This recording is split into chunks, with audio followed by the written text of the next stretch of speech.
인간의 창조와 관련된 이야기를 잘 보여주는 흥미로운 신화가 있습니다. 그 신화는 이렇습니다. 신들은 신성을 지닌 존재로서 인간을 창조하기로 결정했습니다. 하지만 그 신성을 어느 곳에 숨길 것인가를 두고 오랫동안 논의를 했습니다. 어떤 신은 그것을 땅 밑에 숨기자고 했지만 언젠가 인간이 땅을 파게 된다면 자신의 본성을 쉽게 찾게 된다는 이유로 그 주장은 받아들여지지 않았습니다. 그러자 이번에는 바다 깊은 곳에 숨기자고 제안했습니다. 하지만 다른 신들은 인류가 언젠가는 바다 밑에 들어가게 될 것이기 때문에 안 된다고 반대했습니다. 이번에는 하늘에 숨기자고 제안했지만 이것 역시도 인간은 언젠가 하늘 위를 여행할 것이라는 이유로 무산됐습니다. 그렇게 길고 긴 논의 끝에 결국 인간의 신성을 가장 내밀한 인간 내부의 본성 안에 두자고 합의하게 됐습니다. 그래서 인간이 자신의 신성을 발견할 수 있는 곳은 인간 내부의 본성입니다. 인간 내부의 신성의 발견은 인간이 균형 잡힌 삶을 완성시키는 데 필요한 모든 경험을 겪을 때까지는 이루어지지 않을 것입니다. 오직 그 말씀이 내게 심히 가까이 와서 내 입에 있으며 내 마음에 있은즉 내가 이를 행할 수 있느니라. 물론 이 신화는 꾸며낸 이야기지만 이것만큼 인간의 내면에 신성이 존재한다는 사실을 잘 설명할 수 있는 것도 없습니다. 그래서 신명기에서 말하는 것처럼 그 말씀은 정말 우리의 입 안에 있기에 우리가 나는 I am이라고 말할 때마다 그 말씀을 반복하고 있는 것입니다. 왜냐하면 나 I am은 본성의 비밀이자 영혼의 상징이기 때문입니다. 인간은 근원 생명에서 생겨났습니다. 마치 결과가 원인과 함께 해야 하는 것처럼 인간 역시도 그 원인인 신의 본성과 함께 존재합니다. 아버지가 그 안에 생명을 지니고 있는 것처럼 아들에게도 그 안에 생명을 주셨다. 물 한 방울은 대양 전체는 아니지만 대양이 지닌 속성과 특성을 그대로 지니고 있습니다. 그래서 인간은 신 안에 있고 신은 인간을 통해 활동한다고 말할 수 있습니다. 나와 아버지는 하나이다. 신의 왕국은 그대 안에 있다. 신이 그의 하늘나라에 있기에 그것과 함께 있는 모든 것들은 온전하다. 우주의 그 무엇도 우연히 일어나는 것은 없습니다. 신의 스피릿이 세상 모든 곳에 편재하는 것처럼 법칙도 세상 모든 곳에 편재합니다. 세상의 모든 일은 법칙에 의해 일어납니다. 여기서 법칙이란 마음의 법칙을 말합니다. 그리고 법칙 뒤에는 말씀, 의식적인 생각이 존재합니다. 모든 것이 그에 의해 지어졌으니 그가 없이는 지어진 것 중 어떤 것도 지어지지 아니하였더라. 우리의 생명을 지탱해 주는 것은 우리 존재의 법칙입니다. 그리고 그 법칙을 통해 우리가 말하는 말씀이 흐릅니다. 아들이 아버지가 하는 것을 본 것은 그 무엇이더라도 아들 또한 이와 같이 행하리니, 법칙은 항상 그것을 사용하고자 하는 사람들의 믿음에 맞춰 작동됩니다.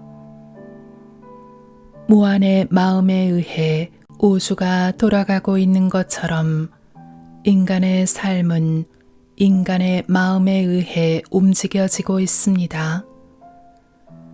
우리가 이 진리를 모른다면 속박 속에 던져질 것입니다. 하지만 이 진리를 안다면 자유를 얻게 될 것입니다. 자유의 시간이 다가왔습니다. 종이 울리면서 목마른 자여 내게 오라는 목소리가 울려 퍼지고 있습니다.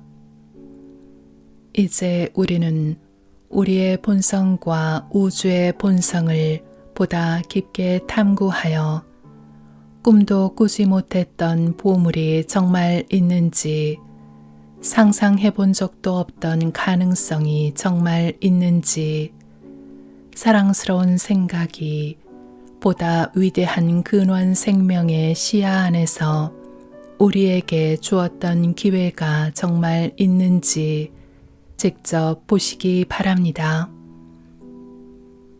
만군의 주가 말하되 내가 하늘나라의 창을 열어 바다돌 곳조차 모자랄 정도의 많은 축복을 그대에게 내리는지 이 기회에 나를 시험해 보라.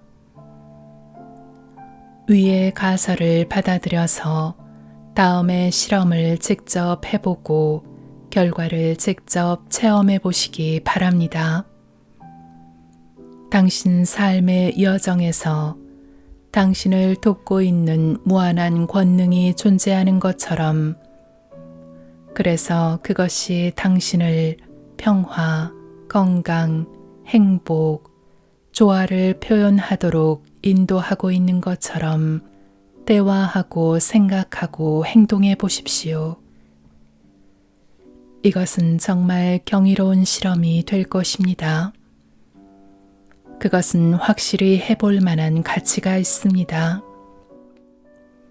지혜는 우리가 그것의 법칙을 알게 할 정도로 우리 앞에 선명한 길을 제시해 줄 것입니다. 그러면 정말 우리는 평화, 건강, 행복, 조화를 표현하며 살게 됩니다.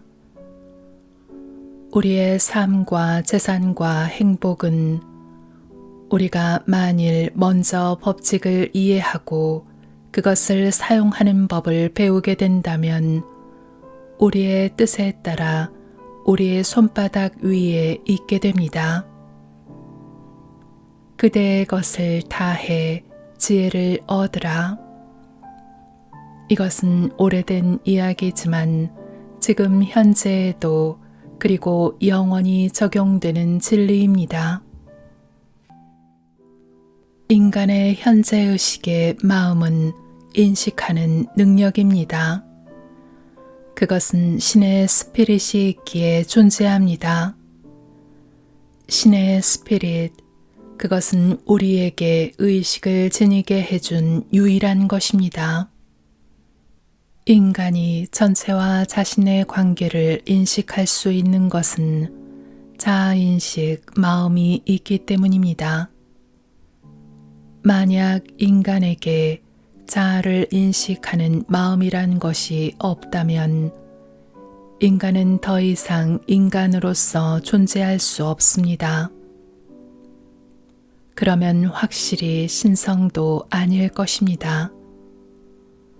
하지만 인간에게는 자아를 인식할 수 있는 마음이 존재하고 그렇기 때문에 신성이기도 합니다.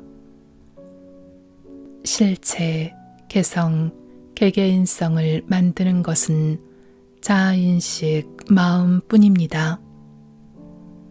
그것은 신의 형상이자 자식 신분의 본질, 그리고 무한히 인격을 띠고 나타난 것입니다.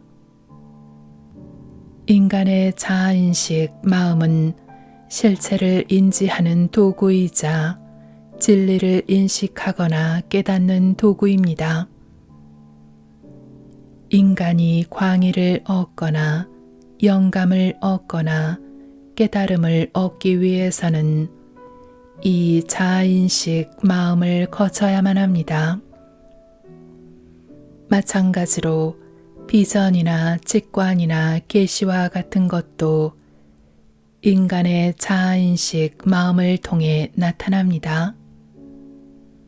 성자와 현자, 구세주와 그리스도, 예언자와 예견하는 자, 지혜로운 자와 학식이 있는 자, 이들은 모두 의식적으로 이 사실을 깨달아 그것들을 표현했습니다.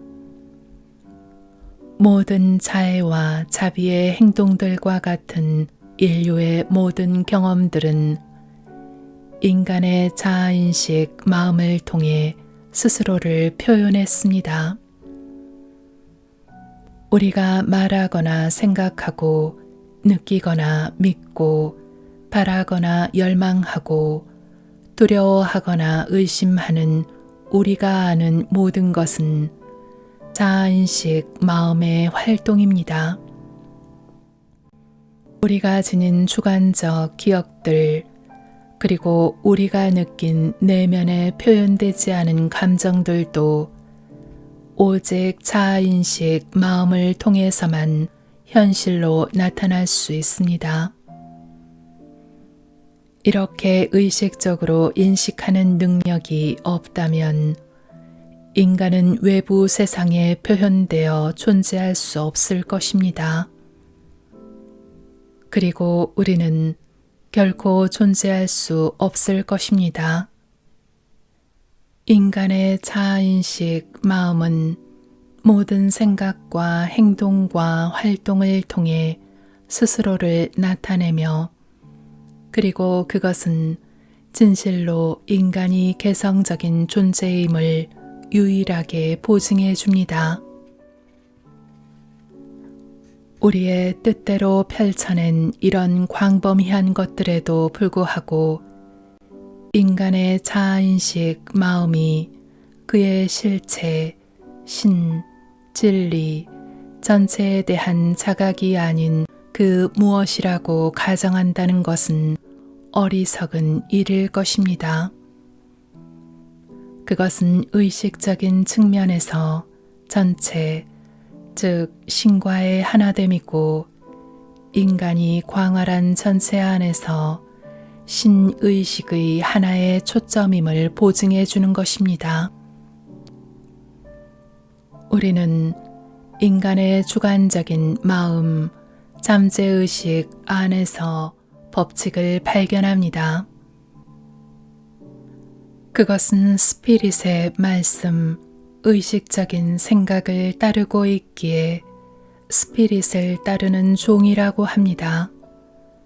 최면 상태를 통해 우리는 우리의 잠재의식이 주어진 암시에 어떤 의문도 제기하지 않은 채 우리의 생각을 쫓아 활동한다는 것을 알 수 있습니다.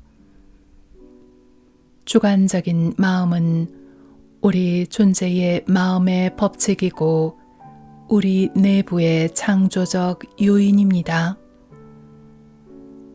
우리의 주관적 마음 잠재의식은 하나의 거대한 주관적 마음을 개개인이 사용하는 것에 불과합니다. 그래서 우리의 주관적 마음은 모든 법칙과 활동의 자리이자 태초부터 영원의 시간까지 존재하는 불멸의 스피릿을 따르는 충실한 종입니다. 이 개념이 너무 놀라워 받아들이기 힘들겠지만 인간의 주관적 마음 안에 우리의 의지대로 사용할 수 있는 무한한 권능이 있다는 것은 진실입니다. 왜냐하면 생명의 주관적 측면에서 인간은 전체와 하나이기 때문입니다. 인간의 주관적인 마음으로 내려간 생각은 모든 생명의 근원인 하나의 위대한 법칙을 통해 우주의 주관적인 마음과 병합되어 개개인의 생명의 법칙이 됩니다. 두 개의 주관적 마음이란 없습니다. 오직 하나의 주관적 마음이 존재할 뿐이고 우리가 우리의 주관적 마음이라 부르는 것은 유일한 하나의 주관적 마음, 법칙을 개개인이 사용하는 것일 뿐입니다. 개개인 각각은 법칙을 개별적으로 사용함으로 인해 법칙 안에서 자신의 개성을 지니게 됩니다. 그래서 각각은 자신이 근원 생명 안에서 생각한 것을 근원 생명으로부터 끌어오게 됩니다. 생각하는 법을 배운다는 것은 인생을 사는 법을 배우는 것입니다. 왜냐하면 우리의 생각들은 무엇이든 할 수 있고 무엇이든 될 수 있는 무한한 능력을 갖춘 매개체 안으로 들어가기 때문입니다. 우리가 올바르게 생각하는 법을 알게 되어 우리의 생각이 생생하게 구현시킬 수 있다면 바라는 것 모두를 현실로 만들 수 있습니다. 물질은 지금 우리가 생각하는 것과는 다릅니다. 그것은 단순히 마음이 제공하는 형체를 이루게 하는 유동적인 진료일 뿐입니다. 우주에는 하나의 근본 진료가 있어 이것이 다른 형태와 모양을 취해 또 다른 모습이 됩니다. 물질의 궁극적 모습은 우주 에테르이며 그것 위에서 활동하는 진료만이 남습니다. 물질은 궁극적으로 분해해 나가다 보면 단지 그것이 존재할 것이라고 추측만 될 정도로 매우 작은 미립자들로만 존재합니다. 다른 말로 하면 물질을 궁극적으로 분석해 보면 완전히 사라져 그것을 한때 볼 수 있었던 곳이 다시 형체도 없고 공해집니다. 물질은 우리가 알다시피 일정한 입자들이 특정한 모습을 나타내도록 특정한 순서로 배열된 집합입니다. 그런데 그 배열을 결정하는 것이 비물질적인 것입니다. 어떤 한 형체를 구성하고 있는 입자와 그것과는 다른 모습을 한 것의 입자 사이에는 아무런 차이가 없습니다. 차이가 있다면 그 밀입자 자체가 아닌 밀입자의 배열뿐입니다.